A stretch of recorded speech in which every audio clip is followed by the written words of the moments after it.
আদাব শুভেচ্ছা। সংগ্রামী সাথী বন্ধুরা, সংগ্রামী সাথী বন্ধুরা, আমাদের উপস্থিত হয়েছেন আমাদের প্রিয় অভিভাবক সালমান মতিউদ্দিন, খিলগাঁও মাটি মানুষের নেতা জননেতা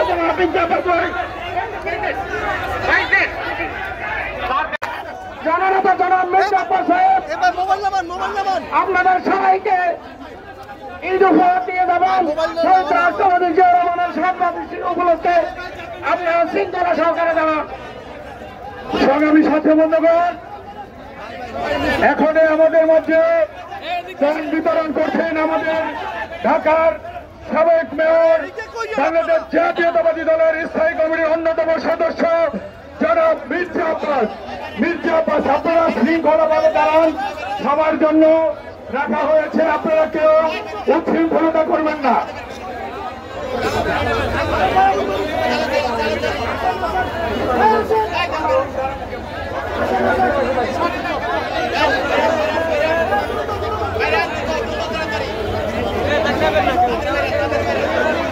আপনাদের জন্য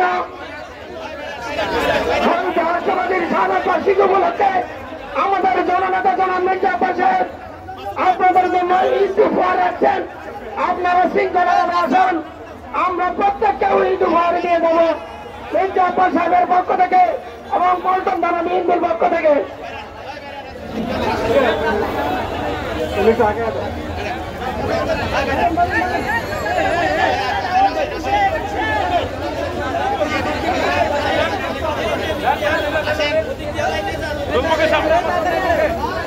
আমার সামনে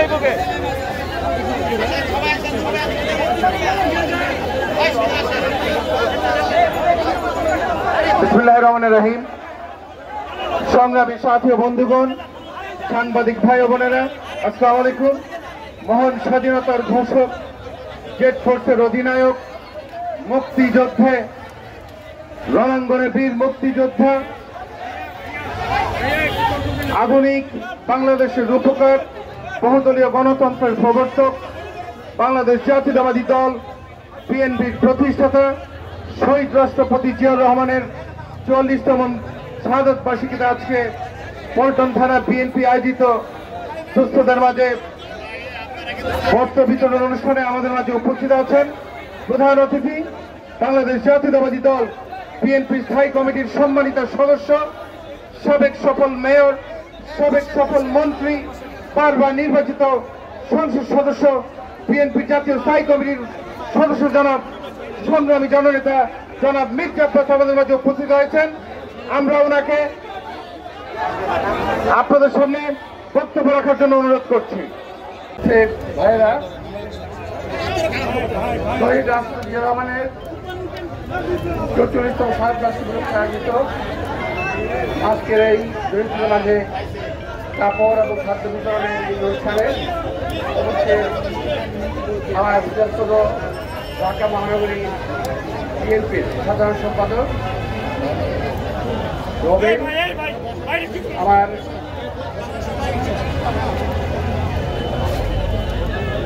আমার সহকর্মী ভাইরা, আসসালামু আলাইকুম। অনেক তাড়াহুড়ো আছে, অনেকগুলো প্রোগ্রামে যেতে হবে। আমি সকালে মাঝারে বক্তব্য রেখেছি, এখন বক্তব্য শেষে রাখতে হবে। আমি আবারও বলছি, শহীদ রাষ্ট্রপতি জিয়াউর রহমান স্বাধীন বাংলাদেশের যেমনি স্বাধীনতার ঘোষক, তেমনি স্বাধীন বাংলাদেশ স্বাধীন করার জন্য একজন যোদ্ধা, যার সম্বন্ধে বলতে হয়, পরিষ্কারভাবে বলতে পারি, তিনি একমাত্র সেক্টর কমান্ডার যিনি বাংলাদেশের অভ্যন্তরে বসে যুদ্ধ করেছিলেন। অন্যান্য সকল সেক্টর কমান্ডাররা বাংলাদেশের বাইরে ভারতের অভ্যন্তরে অফিস করে তারা অফিস চালিয়েছেন। শহীদ রাষ্ট্রপতি জিয়াউর রহমান তিনি বাংলাদেশের অভ্যন্তরে থেকে যুদ্ধ করেছেন। এই ক্ষেত্রে বড় দেশপ্রেমিক আর কেউ অত্যন্ত বড়। রাষ্ট্রপতি জিয়াউর রহমান আজকেও দেখলাম কিছু এই জন্ম মৃত্যুবার্ষিকী কিছু লোক লেখা লিখেছে। আমি তাদের সে বলতে চাই, শহীদ রাষ্ট্রপতি জিয়াউর রহমান পর্যায়ক্রমে এদেশে মানুষের ভোটে নির্বাচিত হয়েছিলেন রাষ্ট্রপতি হিসেবে।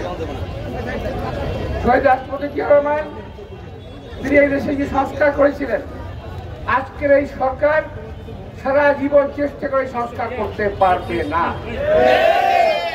শহীদ রাষ্ট্রপতি জিয়া রহমানের যদি আমরা বলতে যাই, আমরা যে রাস্তা ধরি, এই যে গার্মেন্টস সেক্টর শহীদ রাষ্ট্রপতি জিয়া রহমানের অবদান, বৃক্ষরোপণ শহীদ রাষ্ট্রপতি জিয়া রহমানের অবদান, স্বাস্থ্য খাতে শহীদ রাষ্ট্রপতি জিয়া রহমানের অবদান, আরো বহু আছে। তারপরে বাচ্চাদের শিক্ষার বিষয়ে শহীদ রাষ্ট্রপতি জিয়া রহমানের অবদান। এরকম বহু সংস্কার তিনি করেছেন, কিন্তু কোনো ঘোষণা দেন নাই। আর আজকে আমরা দেখছি সংস্কারক সরকার শেষে বাংলাদেশে আমরা একটা সংস্কারক সরকার, ওনারা সংস্কার করার জন্য ইম্পোর্ট করে বাইরের থেকে মানুষ নিয়ে আসতেছেন, যারা এই দেশের নাগরিকও না, এই দেশের প্রতি তাদের মহত্ববোধ নাই, এই দেশকে তারা ভালোবাসে না। তারা কি করে দেশে মানুষের সংস্কার করবে আমি তো বুঝতে পারি না। ভাইরা, আমি আজকে মৃত্যুবার্ষিকী শারদবার্ষিকীতে আমি কোনো সমালোচনা করতে চাই না, শুধু একটি কথাই বলতে চাই, ডক্টর ইউনূস সাহেব যাকে আমরা অনেক আগ্রহ ভরে সমর্থন দিয়েছিলাম, এখনো দিয়ে যাচ্ছি, তিনি কিন্তু বিএনপিকে তার মুখোমুখি করে নিয়েছেন, স্বীকার করেছেন। জাপানে বসে বলেছেন একমাত্র বিএনপি ডিসেম্বর নির্বাচন চায়। এর জবাব আমি বলতে চাই, ডক্টর ইউনূস সাহেব আপনি স্মরণ করে দেখেন তো, ডিসেম্বর নির্বাচনের কথা কিন্তু আপনি প্রথম বলেছেন, আপনি প্রথম বলেছেন। আমি আবারও বলছি, আপনি প্রথম বলেছেন। আমরা চলে আসার পরে, বাইরে আসার পরে সন্ধ্যা 6টার সময়, 6:30টার সময় আপনার প্রেস সেক্রেটারি সে বলছে জুন মাসে নির্বাচন হবে। প্রেস সেক্রেটারি এর আপনি এক কথা হতে পারে? এক কথা নয়। সুতরাং নির্বাচনকে তাল বাহানা করে পিছানোর চেষ্টা করবেন না। আমরা খুব ভালো জানি ডিসেম্বর নির্বাচন না হলে এই বাংলাদেশের কখন নির্বাচন হবে না। এই বাংলাদেশ প্রধানত হবে বিদেশি পণ্যদের হাতে।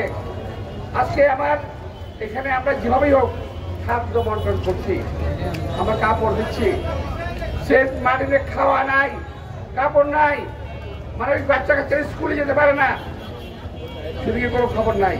সে মাটিতে কি এমন হয়ে গেল, বাংলাদেশের লোকরা যেতে পারবে না, কি এমন ঘটনা করছে আমরা জানতে চাই, সাদিকে কি ঘটনা করছে আমরা জানতে চাই। আমি কথাগুলো বারবার বলছি।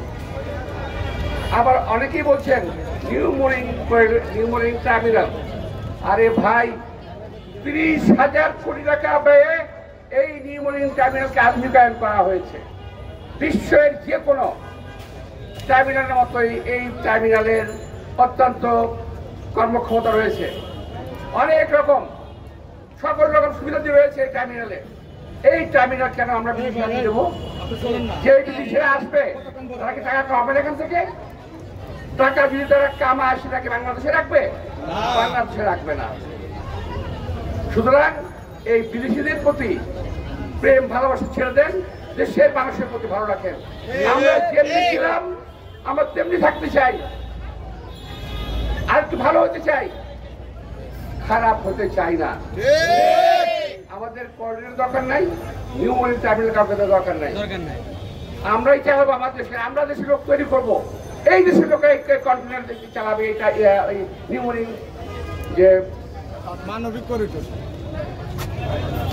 এই নিউ মরিং আমার দেশের লোকের চালাবে। বাইরের লোকের কেন দরকার? কি দরকার? ইম্পোর্ট করে লোক নিয়ে আসবেন টাকা দেওয়ার জন্য, টাকা খাওয়ানোর জন্য।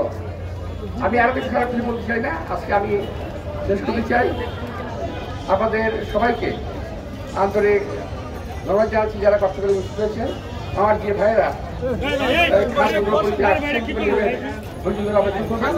আমাদের যারা নেতাকর্মী রয়েছে তারা দেবেন, আমি তো দিয়ে গেলাম, আর অনেকে দেবেন। সবাইকে ধন্যবাদ। মুক্তিযুদ্ধের নায়ক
জায়গা দেন, বেরো জায়গা দেন।